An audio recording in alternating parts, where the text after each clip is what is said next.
आज का सबसे बड़ा सवाल, किसान आंदोलन को आरएसएस का साथ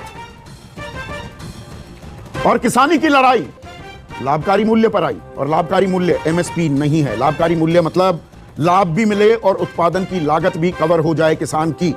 हम तो इनको पहले से भी चौधरी बद्री जी को भी कहते रहे कि चौधरी साहब आप इसमें स्टेप लीजिए, चिट्ठी लिखिए।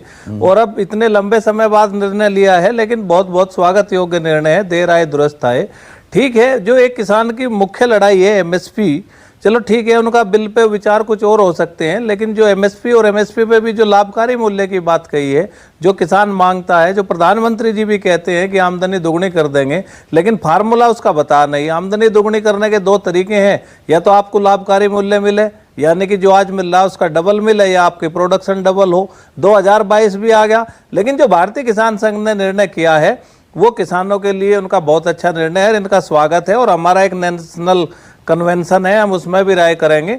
अगर इनको ठीक लगे तो 26-27 तारीख का हमारा इसी महीने एक नेशनल कन्वेंशन होने जा रहा है सिंघू बॉर्डर पे, तो हम वहाँ भी चर्चा करेंगे कि क्या इनको बुलाया जा सकता है। अगर वैचारिक किसी विषय पे सहमति बनती है तो हम तो स्वागत करते हैं सबका। आप भी आओ, अपनी बात रखो और आंदोलन को भी इससे देखिए। एक बात तो आज किसान संघ के बात करने से ये साबित हो गया कि जो हम कह रहे थे वो गलत नहीं है, क्योंकि किसान संघ तो भारतीय जनता पार्टी का कोई आरएसएस का अनुसांगिक संगठन है। और आरएसएस देश में आज सत्ता किसके हाथ में है? आरएसएस के हाथ में है। तो अब हमारी नहीं सुननी तो कम से कम आरएसएस की सुननी चाहिए, प्रधानमंत्री जी को। और आरएसएस की बात को ही मानते हुए आप इनके इस पे स्टेप लें और एमएसपी को कानून बनाइए। बहुत अच्छी बात है कि बिना जब कोई कानून ही नहीं होगा तो अब कार्रवाई क्या करोगे? हम भी तो पहले दिन से यही कह रहे कि देखिए देश में एमएसपी नहीं मिलता है। चौधरी साहब, प्रधानमंत्री जी कहते थे उसके चलते 20 सालों में 45 लाख करोड़ रुपए का किसानों को नुकसान हो चुका है। ये ओईसीडी की रिपोर्ट है, जो किसान हितैषी नहीं है जी, वो बाजार की पैरवी करने वाला एक संगठन है जी, पर वो मानता है 45 लाख करोड़ रुपए का नुकसान हुआ है। देखिए, इसका हमने बार बार जिक्र किया चौधरी साहब। प्रधानमंत्री कहते थे कि एमएसपी था, है और रहेगा।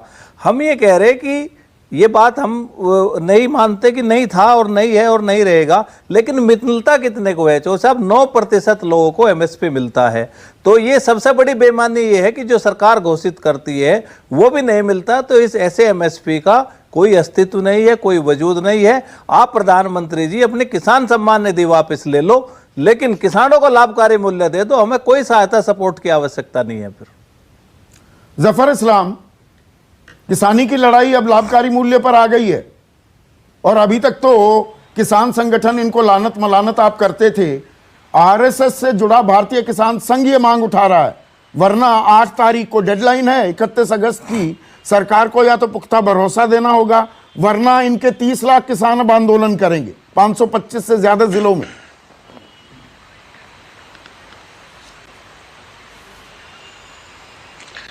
संदीप जी, आप ऐसा लग रहा है कि कुछ खुश नजर आ रहे हैं बाहर। अच्छा, जो सवाल आपने पूछा, बड़े ऐसा लगता है कि थोड़ा ज्यादा ही खुश है आप सवाल पूछने में। मैं बहुत खुश हूँ, रुचि थी, बट मैं सही में बहुत खुश हूँ।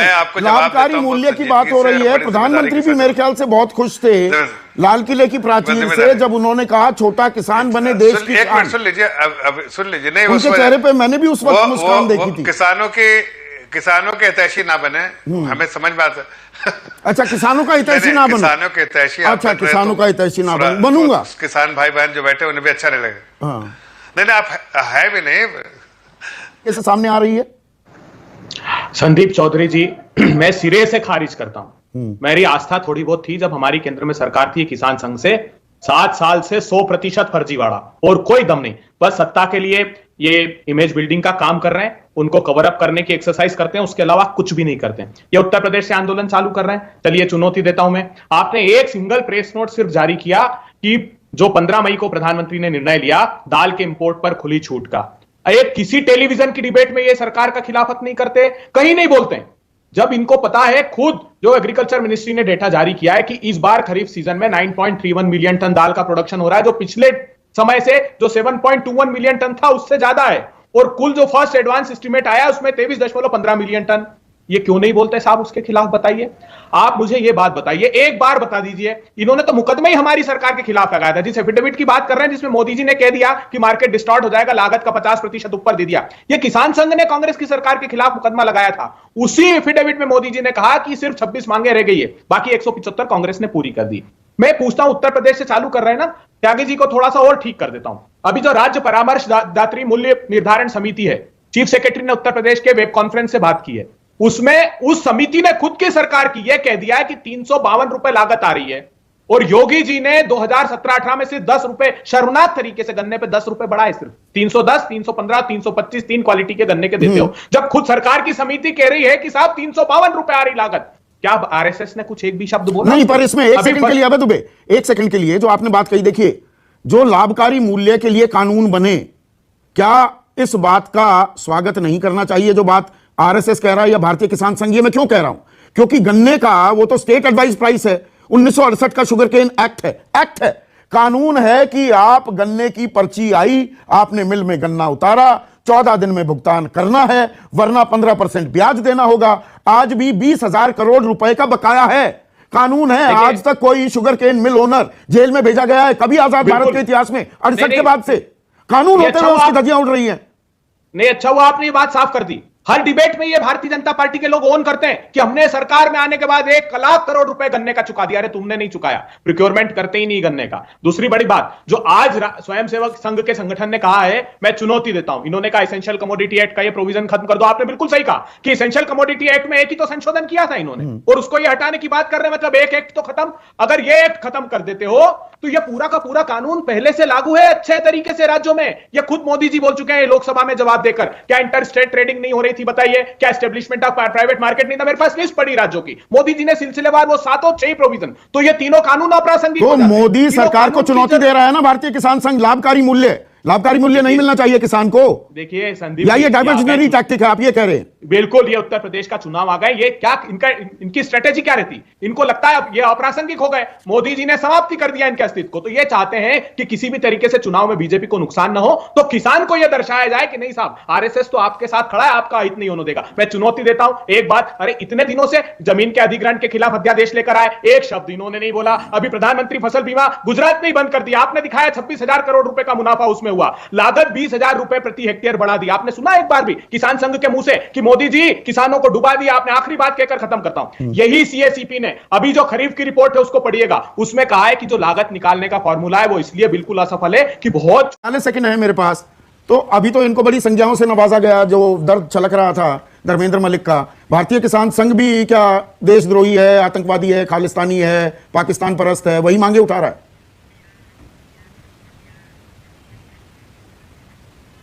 मुझसे पूछ रहे हैं? जी आपसे ही जफर भाई। देखिए, ये मीडिया ने चलाया, मीडिया में कुछ लोगों ने चलाया। अच्छा, किसान भाई हमारे अन्नदाता हैं, सबसे सम्मानित। पीयूष गोयल ने नहीं बोला, राव साहब दानवे ने नहीं बोला, कितनी लंबी फेहरिस्त है। उसका विरोध हम उनके सामने खड़े, उनका विरोध हम करें? हम नहीं, हम उनके समर्थन में खड़े रहेंगे। अगर किसी ने ऐसी बात बोली तो और उसके खिलाफ अगर किसान नेता बोलते हैं तब उनके समर्थन में खड़े रहेंगे। हमारी पार्टी ने बराबर सम्मान दिया है, आदरणीय प्रधानमंत्री जी ने बराबर किसानों के हितैषी है और हितों की बात की है। ऐसी बातें जो अभी जो धर्मेंद्र मलिक जी ने कहा, मैं फिर से खारिज करता हूं कि भारतीय जनता पार्टी की ना ऐसी सोच है, ना ऐसी सोच हो सकती है। हम अन्नदाताओं के तो लाभकारी मूल्य मिलेगा किसानों को, ऊपर उनको लाभकारी मूल्य बनेगा, मिलेगा, कानून बनेगा, एमएसपी से नीचे खरीदी नहीं होगी। देखिए, जो हम तो संदीप जी मैं तो चीख के कह रहा हूं बार बार आपके शो में, कई बार अनेक बार मैं भूल गया, हजारों शो कर चुका हूं कि हम हमारे किसान भाई बहन, जैसे आदरणीय प्रधानमंत्री जी ने कहा है कि 4 घंटे में वो मीटिंग कर सकते हैं जब भी इनकी मंशा हो, और जो भी इनकी बातें हैं उसका, जो उनकी दिक्कतें हैं उसका समाधान, बिल्कुल समाधान निकलना चाहिए। इसी से लोकतंत्र प्रजातंत्र भी मजबूत होता है। और यहां किसानी की बात है और प्रधानमंत्री ने कहा ये बात, उनकी पीड़ा, उनका दर्द छलका जब उन्होंने कहा कि 80% से ज्यादा किसान, दरअसल वो 83% हैं जिनकी 2 हेक्टेयर से कम का रकबा है, यानी कि 24-25 बीघे से कम जमीन है, तो वो क्या कमाएंगे? तो देश की शान बनना है तो मेहनत की माकूल कीमत बननी चाहिए। क्या हम उस ओर जा रहे हैं? ये आने वाला वक्त इसकी गवाही देगा। नमस्कार।